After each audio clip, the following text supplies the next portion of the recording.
Hi hello ನಮಸ್ಕಾರ, welcome back to info ವಾಹಿನಿ. ನಾನಿವತ್ತು ಹೊರಟಿದ್ದೀನಿ ನನ್ನ ಬೈಕ್ನ ಚಂಡೀಗಢಗೆ ಪಾರ್ಸಲ್ ಹಾಕೋಕ್ಕೆ ರೈಲ್ವೆ ಸ್ಟೇಷನ್ಗೆ. ನಾನು ಇವಾಗ ಓಡಿಸ್ತಾ ಇರೋ ಬೈಕಲ್ಲ, ಬಟ್ ನಂದು ಇನ್ನೊಂದು ಬೈಕ್ ಇದೆ. ನನ್ನ ಗಾಡಿ ಯಾವ ರೀತಿ ಪ್ಯಾಕ್ ಆಗಿದೆ ಅಂತ ನೋಡ್ತೀರಾ? ನೋಡ್ಕೊಬನ್ನಿ ಈ ವಿಡಿಯೋದಲ್ಲಿ. ನಾನು ಈ ಥರ ಪ್ಯಾಕ್ ಮಾಡೋಕ್ಕೆ ಕೊಟ್ಟಿರೋದು 590 ರೂಪಾಯಿ, ಸೊ ವಿತ್ GST. ಸೊ ಇದನ್ನ ಸ್ಪೆಷಲ್ ಪ್ಯಾಕಿಂಗ್ ಅಂತ ಕರೀತಾರೆ. ಸೊ 300 ರುಪೀಸ್ಗೆ ನಾರ್ಮಲ್ ಪ್ಯಾಕಿಂಗ್ ಅಂತೆ. But it depends upon CC.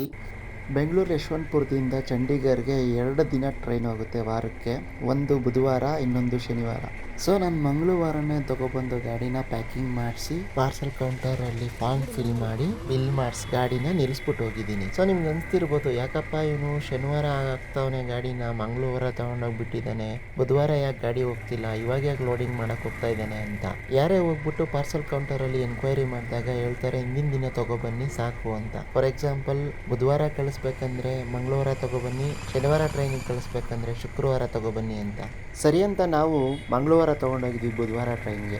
But ಅವ್ರೇನಂದ್ಬಿಟ್ರು, ಗಾಡಿ ನಾಳೆ ಟ್ರೈನ್ಗೆ ಹಾಕೋಕ್ಕಾಗಲ್ಲ, ಬಿಕಾಸ್ ಆಲ್ರೆಡಿ ಪಾರ್ಸಲ್ ಮಾಡೋಕ್ಕೆ ಗಾಡಿಗಳಿದ್ದಾವೆ. And in case perishable goods ಅಂದರೆ ವೆಜಿಟೇಬಲ್ಸು, ಫ್ರೂಟ್ಸು, ಸೊ ಈ ಥರದ್ದು ಏನಾರ ಬಂದರೆ ಸೊ ಅದು ಪ್ರಯಾರಿಟಿ ಫಸ್ಟ್ ಅಂತ ಹೇಳಿದ್ರು. ಅದಕ್ಕೆ ನಾವೇನು ಮಾಡಿದ್ವಿ, ಸರಿ ಆಯಿತು ಸ್ಯಾಟರ್ಡೇ ಟ್ರೈನ್ಗೆ ಹಾಕೊಳ್ಳಿ ಅಂತ ಹೇಳಿದ್ವಿ. ಬಟ್ ಅವ್ರು ಅದಕ್ಕೂ ರೆಡಿ ಇರಲಿಲ್ಲ. ಏನಂದರೆ ಆಲ್ರೆಡಿ ಒಂದು 8 to 10 ವೆಹಿಕಲ್ಸ್ ಇದ್ದಾವೆ ಅಂತಂದ್ರು. ಅಲ್ಲಿಗೆ ನಮ್ಗೆ ನೆನಪಾಗಿದ್ದೆ ಪ್ರೈವೇಟ್ ಏಜೆನ್ಸಿ. ಸರಿ ಅಲ್ಲೂ ಹೋಗಿ ವಿಚಾರಿಸಿದ್ವಿ. ಅವರು ಸಹ ಬುಧವಾರಕ್ಕೆ ಖಾಲಿ ಇಲ್ಲ ಅಂತ ಹೇಳಿದ್ರು. ಎಲ್ಲ ಗಾಡಿ ಎಲ್ಲ ಲೋಡ್ ಆಗಬೇಕಾಗಿದೆ, ಸೊ ಅವೈಲಬಲ್ ಇಲ್ಲ ಅಂತ ಹೇಳಿದ್ರು. ಹೋಗ್ಲಿ ಶನಿವಾರಕ್ಕಾದರೂ ಕನ್ಫರ್ಮ್ ಆಗಿ ಲೋಡ್ ಆಗುತ್ತಾ ಅಂತ ಕೇಳಿದ್ವಿ. ಅವ್ರು ಅದಕ್ಕೆ ಶನಿವಾರಕ್ಕೆ ಹಾಕೊಡ್ತೀನಿ, 9,500 ಆಗುತ್ತೆ ಅಂತ ಹೇಳಿದ್ರು. ಅಷ್ಟೊಂದಾದ್ರೆ ಬೇಡ ಅಂತೇಳಿ ನಾವೇ ಡೈರೆಕ್ಟ್ ಆಗಿ ಪಾರ್ಸಲ್ ಕೌಂಟರ್ ಅಲ್ಲಿ ಫಾರ್ಮ್ ಇಸ್ಕೊಂಡು ಈ ತರ ಫಿಲ್ ಮಾಡಿದ್ವಿ. ಗಾಡಿನ ಪ್ಯಾಕ್ ಮಾಡಿಸ್ಕೊಂಡು ಬಿಲ್ ಕೌಂಟರ್ ಅಲ್ಲಿ ಈ ಫಾರ್ಮ್ ನ ಸಬ್ಮಿಟ್ ಮಾಡಿದ್ವಿ. ಕೊನೆಗೂ ಗಾಡಿನ ಶನಿವಾರ ಹಾಕಕ್ಕೆ ಅಕ್ಸೆಪ್ಟ್ ಮಾಡ್ಕೊಂಡ್ರು. ಇದ್ರ ಬಗ್ಗೆ ತುಂಬಾ ಇದೆ ಹೇಳಕ್ಕೆ, ಮುಂದೆ ಹೇಳ್ತೀನಿ. ಬನ್ನಿ ಗಾಡಿನ ಫಸ್ಟ್ ಲೋಡ್ ಮಾಡ್ಬಿಡೋಣ ಇದೇ ಟ್ರೈನ್ಗೆ. ಗಾಡಿ ಲೋಡ್ ಮಾಡೋ ಕ್ಯಾಬಿನ್ ಹೆಂಗಿದೆ ನೋಡ್ತೀರಾ? ನೋಡಿ ಹೆಂಗಿದೆ ಕ್ಯಾಬಿನ್. ಇಲ್ಲೇ ನೋಡಿ ನಮ್ಮ ಗಾಡಿಗಳೆಲ್ಲ ನಿಂತ್ಕೊಳ್ಳೋದು. ಸರಿ ತಡೆ ಯಾಕೆ, ಬನ್ನಿ ಒಂದೊಂದಾಗಿ ಲೋಡ್ ಮಾಡ್ಸೋಣ. ಸುಮಾರು ವರ್ಷದಿಂದ ಇವರು ಗಾಡಿಗಳನ್ನ ಲೋಡ್ ಮಾಡ್ತಿದ್ದಾರೆ, ಬಟ್ ಇವನ್ ಟುಡೇ ಕೂಡ ರ್ಯಾಂಪ್ ಇಲ್ಲ. ಸೊ ಗಾಡಿನ ಎತ್ತೇ ಒಳಗಡೆ ತಳ್ತಾರೆ. ಅದರಿಂದ some times under chassis touch ಆಗೋ ಚಾನ್ಸಸ್ ಇರುತ್ತೆ. ಹೈಟ್ ಕಮ್ಮಿ ಇರೋ ಗಾಡಿಗಳನ್ನ ಈ ಶೆಲ್ಫ್ ಕೆಳಗಡೆ ತಳ್ತಾರೆ. ಸೊ ಇದರಿಂದ ರೇರ್ ಸಸ್ಪೆನ್ಷನ್ನು ಅಥವಾ ಮಡ್ಗಾಡು ಅಥವಾ ಇನ್ ಕೇಸ್ ಸಮ್ಟೈಮ್ಸ್ ಫ್ರಂಟ್ ತಳ್ಳೋದ್ರಿಂದ ಫ್ರಂಟ್ ಮಾಸ್ಕು, ಅದಕ್ಕೋಸ್ಕರನೇ ಮುಂದ್ಗಡೆ ಅಷ್ಟು ದಪ್ಪ ಕವರ್ ಮಾಡೋದು. ಸೊ ಬೆಂಗಳೂರಿಂದ ಹೋಗೋ ಟ್ರೈನಲ್ಲಿ 2 ಬೋಗಿ ಇರುತ್ತೆ ಪಾರ್ಸಲ್ಗಂತಾನೆ. ಒಂದು ಪ್ರೈವೇಟ್ನವ್ರು ಲೀಸ್ಗೆ ಹಾಕೊಂಡಿದ್ದಾರಂತೆ, ಇನ್ನೊಂದು ಗೌರ್ಮೆಂಟ್ ಅಂತೆ. ನಾವು ಇವಾಗ ನೋಡ್ತಾ ಇರೋದು ಇದು ಗೌರ್ಮೆಂಟ್ ಬೋಗಿ. ಸೊ ಫೈನಲಿ ನನ್ನ ಗಾಡಿ ಲೋಡ್ ಮಾಡೋ ಟೈಮ್ ಬಂತು. ಸೊ ನಾನು ಯಾಕೆ ರಿಸ್ಕು, ಅವ್ರು ಕೊಡೋಣ ಅಂಥೇಳಿ ನಾನೇ ಲೋಡ್ ಮಾಡೋಕ್ಕೆ ತಳ್ಕೊಂಬಂದೆ. ಇದೇ ನೋಡಿ ನನ್ನ ಗಾಡಿ, ಯಮಹಾ R3. ಸೊ ನಿಮಗೆ ಗೊತ್ತು ಈ ಗಾಡೀಲಿ ತುಂಬ ಫೇರಿಂಗ್ ಇದೆ, ವಿಂಡ್ವೈಸರ್ ಇದೆ, ಹೆಡ್ಲೈಟು. ನೋಡೋಣ, ಲೋಡ್ ಮಾಡಿಸಿದ್ದೀನಿ, ಯಾವ ಥರ ರೀಚ್ ಆಗುತ್ತೆ, ಹೆಂಗೆ ಸಿಗುತ್ತೆ, ಯಾವ ಕಂಡೀಷನಲ್ಲಿರುತ್ತೆ ಚೆಕ್ ಮಾಡಿ ಹೇಳ್ತೀನಿ.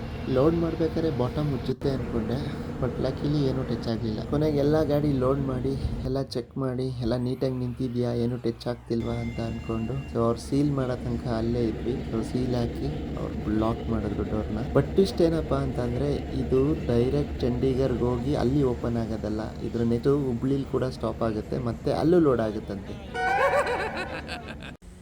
ಹಾಯ್ ಹಲೋ, ನಾವಿವತ್ತು ಬಂದಿದ್ದೀವಿ ಬ್ಯಾಂಗ್ಳೂರ್ ಏರ್ಪೋರ್ಟ್, ಬೆಂಗಳೂರು ಅಂತಾರಾಷ್ಟ್ರೀಯ ವಿಮಾನ ನಿಲ್ದಾಣ.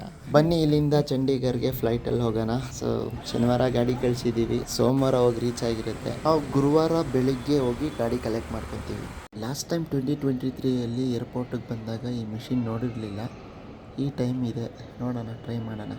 ಸೊ ಏನಪ್ಪ ಅಂತಂದರೆ ನಾವೇ ಇಲ್ಲಿ ಬೋರ್ಡಿಂಗ್ ಪಾಸು ಮತ್ತು ಬ್ಯಾಗಿಂಗ್ ಟ್ಯಾಗ್ನ ಪ್ರಿಂಟ್ ಮಾಡ್ಕೋಬೋದು. ಟಿಕೆಟು ಪ್ರಿಂಟ್ ಬೋರ್ಡಿಂಗ್ ಪಾಸ್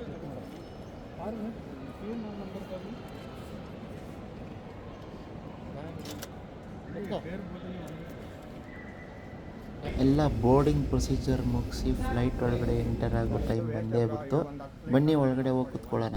ಸುಮಾರು 4 ಅವರ್ ತೊಗೊಳುತ್ತೆ ಬೆಂಗಳೂರಿಂದ ಚಂಡೀಗಢಗೆ ರೀಚ್ ಆಗೋಕ್ಕೆ. Flight. So let's talk about bike parcel procedure. ಏನಂದರೆ ನೀವು ಪ್ಯಾಕಿಂಗ್ ಮಾಡಿಸ್ಬೇಕಾದ್ರೆ ಡೈರೆಕ್ಟ್ ಅಂತ ಹೇಳಿದ್ರೆ ಸ್ವಲ್ಪ ನೆಗ್ಲಿಜೆನ್ಸಿ ತೋರಿಸ್ತಾರೆ. ಸೊ ನೀವು ಒಂದು ಕೆಲಸ ಮಾಡಿ, ಹೇಳಿ ನಿಮ್ಗೆ ಎಲ್ಲೆಲ್ಲಿ ಅವಶ್ಯಕತೆ ಅಂತೀವೋ ಅಲ್ಲೂ ಪ್ಯಾಕಿಂಗ್ ಕೊಟ್ಟು ಮಾಡಿಸಿ. ಗಾಡೀಲಿ ಆಲ್ಮೋಸ್ಟ್ ಪೆಟ್ರೋಲ್ನ ಎಂಟಿ ಮಾಡ್ಕೊಂಡು ತೊಗೊಂಡೋಗಿ, ಇಲ್ಲ ಅಂದರೆ ಯಾವ್ದಾರ ಕ್ಯಾನ್ನ ಕ್ಯಾರಿ ಮಾಡಿ, ಸೊ ದಟ್ ಅಲ್ಲಿ ಎಂಟಿ ಮಾಡ್ಬೇಕಾದ್ರೆ ನೀವು ಅದು ಹಾಕೊಂಡು ವಾಪಸ್ ತಗೊಂಡು ಹೋಗ್ಬೋದು. Finally we are reach Chandigarh. ನಾವು ಏರ್ಪೋರ್ಟಿಂದ ರೈಲ್ವೆ ಸ್ಟೇಷನ್ ನಿಯರ್ ಬೈ ಬಂದು ರಾತ್ರಿ ಅಲ್ಲೇ ಎಲ್ಲೋ ಹೋಟೆಲ್ ಮಾಡಿಕೊಂಡು ಸೊ ಅಲ್ಲಿಂದ ಇಲ್ಲಿಗೆ ಬಂದ್ವಿ ನಮ್ಮ ಗಾಡಿನ ಡೆಲಿವರಿ ತೊಗೊಳಕ್ಕೆ. ನೋಡೋಣ ಹೆಂಗೆ ಬಂದಿರುತ್ತೆ ಅಂತ. I am so excited. ಚಂಡೀಗರಲ್ಲಿ parcel counter, delivery counter open ಆಗೋದೆ 9 ಗಂಟೆಗೆ.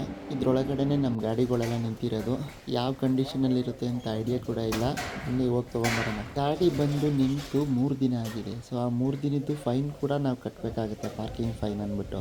ಗಾಡಿನ ನಾವು ಇನ್ನೂ ರಿಸೀವೇ ಮಾಡ್ಕೊಂಡಿಲ್ಲ. ಆದರೆ ನಮ್ಮ ರೈಡರ್ ಮನೋಹರ್ ಅವರು ಆಲ್ರೆಡಿ ರೈಡಿಂಗ್ ಗೇರ್ಸ್ ಎಲ್ಲ ಹಾಕ್ಕೊಳ್ಳೋಕ್ಕೆ ಸ್ಟಾರ್ಟ್ ಮಾಡಿಬಿಟ್ಟಿದ್ದಾರೆ. ಅವ್ರ ಬಗ್ಗೆ ಹೇಳೋಕ್ಕೆ ತುಂಬ ಇದೆ, ಬನ್ನಿ ಹೋಗ್ತಾ ಹೋಗ್ತಾ ಹೇಳ್ತೀನಿ. ಸ್ಪಿತಿ ರೈಡ್ ಮಾಡೋರು, ಲಡಾಖ್ ರೈಡ್ ಮಾಡೋರು riding gears very very essential, ತುಂಬ ಇಂಪಾರ್ಟೆಂಟು. ಒಳ್ಳೆ certified helmet, riding jacket, gloves, riding pant, at least ನೀ ಗಾರ್ಡು, ಒಳ್ಳೆ ಶೂಸು ಹಾಕೊಂಡ್ರೆ ಸೇಫು. ನೋಡಿ ನಮ್ಮ ಗಾಡಿ ಇಲ್ಲಿ ನಿಂತಿದ್ದಾವೆ. ಸೊ ಹಿಂಗೆ ಪ್ಯಾಕಿಂಗ್ ಮಾಡಿದ್ವೋ ಹಾಗೆ ಇದೆ. ಸೊ ನೋಡಲಿಕ್ಕೆ, ಬಟ್ ಅವ್ರು ಓಪನ್ ಮಾಡಿದಾಗಲೇ ಗೊತ್ತಾಗೋದು ಎಲ್ಲೆಲ್ಲಿ ಡ್ಯಾಮೇಜ್ ಆಗಿದೆ ಅಂತ. ಅಲ್ಲೇ ಆಚೆ ಕಡೆ ಪೆಟ್ರೋಲ್ ಸಿಗುತ್ತೆ ಪ್ಯಾಕಿಂಗ್ ಕೌಂಟರಲ್ಲಿ. ಸೊ ಒಂದು 30 to 40 rupees ಜಾಸ್ತಿ ಇರುತ್ತೆ. ಬಟ್ ನೋಡಿ ತೊಗೊಳ್ಳಿ, ಅಷ್ಟು ಕ್ಲಿಯರ್ ಇರಲ್ಲ. In case fuel injector problem ಆದರೆ ಕಷ್ಟ. ಕೌಂಟರಲ್ಲಿ ಪಾರ್ಸಲ್ ಮಾಡಿರೋ slip, Aadhaar card xerox, RC card xerox, insurance xerox. In case ಗಾಡಿ ತೊಗೊಳ್ಳೋದು ಡಿಲೇ ಆಗಿದ್ರೆ ಪಾರ್ಕಿಂಗ್ ಫೈನ್ ಕೂಡ ಕಟ್ಟಿ ಗಾಡಿ ಡೆಲಿವರಿ ತೊಗೋಬೇಕಾಗುತ್ತೆ. ಸೊ ಫೈನಲಿ ನಮ್ಮ ಗಾಡಿ ಆಚೆ ತೊಗೊಬಂದು ಲಗೇಜ್ ಎಲ್ಲ ಕಟ್ತಾ ಇದ್ದೀವಿ. ಸೊ ನನ್ನ ಗಾಡಿ ಲಗೇಜ್ ಸುಮಾರು ಕಟ್ಟಿದ್ದೀನಿ. ನಮ್ಮ ರೈಡರ್ ಮನೋಹರ್ ಅವರು ಲಗೇಜ್ನೆಲ್ಲ ಸಾರ್ಟ್ ಔಟ್ ಮಾಡ್ಕೊತಿದ್ದಾರೆ. ಹಾಗೆ ಬನ್ನಿ ನಮ್ಮ ಇನ್ನೊಬ್ಬ ರೈಡರ್ನ ತೋರಿಸ್ತೀನಿ. ಸೊ ಇವ್ರ ಹೆಸರು ಸಂಗಮೇಶ್ ಅಂತ. ಸೊ ಇವರು ಕಟ್ತಾ ಇದ್ದಾರೆ. ಇವರೇ ನಮಗೆ ಐಡಿಯಾ ಕೊಟ್ಟಿದ್ದು ನೋಡಿ, ಈ ಬ್ಯಾಗ್ಗೆ ಕವರ್ ಹಾಕಬೇಕು, ಮಳೆ ಬರುತ್ತೆ, ಡಸ್ಟ್ ಅವಾಯ್ಡ್ ಆಗುತ್ತೆ ಅಂತ. ಫಾರ್ಚುನೇಟ್ಲಿ ಎಲ್ಲರ ಗಾಡಿನೂ ಸೇಫ್ ಆಗಿ ರೀಚ್ ಆಗಿದೆ. ಸಣ್ಣ ಪುಟ್ಟ ಸ್ಕ್ರಾಚಸ್ ಆಗಿದೆ, ಬಟ್ ಅಕ್ಸೆಪ್ಟಬಲ್. ಲಗೇಜ್ನ ಕಟ್ಟಬೇಕಾದ್ರೆ ಸ್ವಲ್ಪ ನೋಡ್ಕೊಂಡು ಹುಷಾರಾಗಿ ಕಟ್ಟಿ, ಯಾಕಂದ್ರೆ ರೈಡಿಂಗ್ ಮಾಡಬೇಕಾದ್ರೆ ಅದ್ರ ಕಡೆ ತುಂಬಾ ಗಮನ ಇರುತ್ತೆ, ಬಿದೋಗುತ್ತೇನೋ ಅಂತ. ಟೈಟಾಗಿ ಕಟ್ಟೋದು ಒಳ್ಳೇದು. ಸೊ 4 ಗಾಡಿಗಳು ಸ್ಟಾರ್ಟ್ ಆಯಿತು, ಏನು ಪ್ರಾಬ್ಲಮ್ ಇಲ್ಲ. ಬನ್ನಿ ನಾವು ಇನ್ನೊಬ್ರು ರೈಡರ್ನ ಮೀಟ್ ಮಾಡೋಣ. ಸೊ ನಮ್ಮ ಫೋಟೋಗ್ರಾಫರ್ ವಿಜಯ್ ಕೃಷ್ಣ ಅವರು. ಯಾಕೆ ಫೋಟೋಗ್ರಾಫರ್ ಅಂತ ಕರೆದೆ ಅಂತ ಯೋಚನೆ ಮಾಡ್ತಾ ಇದ್ದೀರಾ? ಇವರೊಬ್ಬರ ಹತ್ರ DSLR ಕ್ಯಾಮ್ರಾ ಇರೋದು. ಯಾವ ರೇಂಜ್ಗೆಲ್ಲ ಫೋಟೋ ತೆಗೆದಿದ್ದಾರೆ ಅಂತ ನೀವು ತಿಳ್ಕೊಬೇಕಾ? ಅಪ್ಕಮಿಂಗ್ ವಿಡಿಯೋಸ್ ನೋಡ್ತಾ ಇರಿ, ನಿಮಗೆ ಗೊತ್ತಾಗುತ್ತೆ. ಚಂಡೀಗರಲ್ಲಿ ನಾವು ಹೋಗಿರೋ ಟೈಮಲ್ಲಿ ತುಂಬ ಬಿಸಿಲಿತ್ತು. ಸೊ ಹೆವಿ ಹಾಟ್ ಫೀಲ್ ಆಗ್ತಾ ಇತ್ತು ಬ್ಯಾಂಗ್ಳೂರ್ ಕ್ಲೈಮೇಟ್ ಕಂಪೇರ್ ಮಾಡಿದ್ರೆ. ಸೊ ಹಂಗೋ ಹಿಂಗೋ ಕಟ್ಟಿ ಎಲ್ಲ ರೆಡಿ ಮಾಡಿಕೊಂಡು ಅಲ್ಲಿಂದ ಪೆಟ್ರೋಲ್ ಬಂಕ್ಗೆ ಹೋಗಬೇಕು ಫುಲ್ ಟ್ಯಾಂಕ್ ಮಾಡ್ಸೋಕ್ಕೆ. ಸೊ 2 ಎಕ್ಸ್ಪಲ್ಸು ಅಡ್ವೆಂಚರ್ ಕ್ಯಾಟಗರಿಗೆ ಸೇರ್ಕೊಳ್ಳುತ್ತೆ. ನಂದು ಬಂದ್ಬಿಟ್ಟು ಸ್ಪೋರ್ಟ್ಸ್ ಟೂರರು, ಇನ್ನೊಂದು Hornet daily commuter. So let's see. But ನನ್ನ ಗಾಡಿ ಗ್ರೌಂಡ್ ಕ್ಲಿಯರೆನ್ಸ್ ಬಂದ್ಬಿಟ್ಟು 160 mm ಅಷ್ಟೇ ಇರೋದು.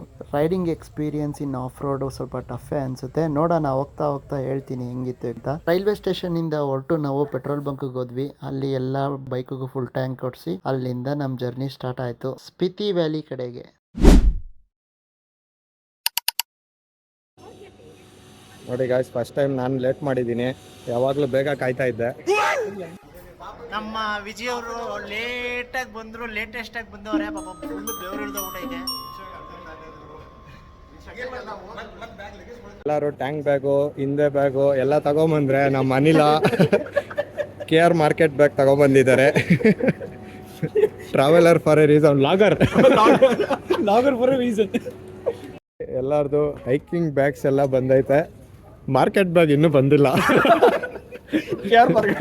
KR ಮಾರ್ಕೆಟ್ ಬ್ಯಾಗ್ ಅನ್ನು ಹುಡುಕ್ತಾ ಇದ್ದೇವೆ. ಎಲ್ಲ ಅನಿಲ ಏನಾದ್ರು ಹೇಳೋ ರಿವ್ಯೂಸ್. ವಿಜಯನ ಗೇಟಲ್ಲೇ ಆಮೇಲೆ ಚಕ್ಕಿನ ಹಿಡ್ಕೊಂಡ್ರು, ವಾಪಸ್ ಹೋಗಿ ಮತ್ತೆ ಬಂದ. ಹೌದೌದು ಬ್ಯಾಗೇ ಬಂದೈತೆ, ಹೌದು. ಇನ್ನೂ ಬಂದಿಲ್ಲ. ಈ ಪೋಲ್ ಕೂಡ ಬಂದ್ಬಿಟ್ಟೈತೆ. ಯಪ್ಪ, ನೋಡೋಣ ಯಾವಾಗ ಬರುತ್ತೇನೋ. ರಾಜ ಬ್ಯಾಗು ನೋಡಿ. KR ಮಾರ್ಕೆಟ್ ಬ್ಯಾಗ್ ನೋಡಿ, ಎಲ್ಲರೂ ಕಂಗಾಲ್ ಹಾಕ್ತಿದ್ದಾರೆ ಚಂಡೀಗರ್ ಏರ್ಪೋರ್ಟಲ್ಲಿ.